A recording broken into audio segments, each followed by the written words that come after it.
This is Kenya News Update today.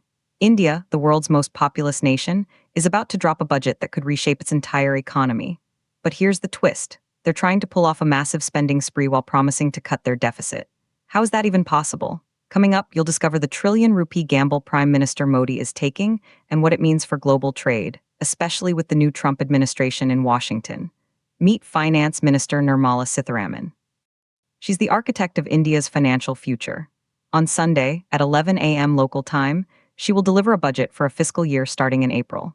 This isn't just a spreadsheet. It's a high-stakes balancing act. India's growth is among the strongest globally, forecast between 6.8 and 7.2%. But they're facing pressure from rising geopolitical tensions and steep new United States tariffs of up to 50% on some exports. And then, something shocking happened. Recent tax cuts have already slashed government revenue by about 1.5 trillion rupees, or roughly $16 billion. That's a massive hole in their finances. So how do you spend more when you're collecting less? Here's the part that will blow your mind. The government's gross borrowing is likely to rise to between 16 trillion and 16.8 trillion rupees. That's up from about 14.6 trillion rupees this year. They need more cash, even as they pledge to keep deficits on a downward path. Their current target is a fiscal deficit of 4.4% of GDP.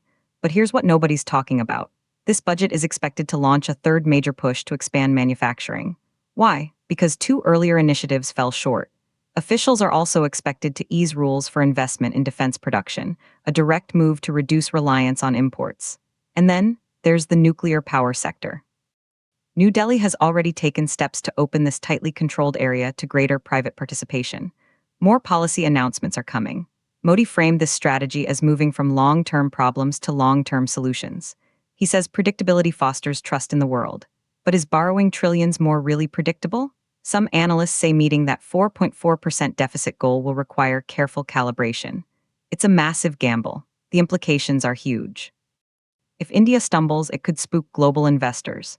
If it succeeds, it could cement its place as an economic superpower. The controversy is clear. Can you spend your way to fiscal discipline? Some say this is visionary investment. Others say it's a debt-fueled bubble waiting to pop. But the biggest unanswered question is this: how will the Trump administration's trade policies, including those steep tariffs, impact this entire plan? Do you think a country can borrow more and still be financially disciplined? Drop your take in the comments. Subscribe to Kenya News Update today for more on global economic power shifts.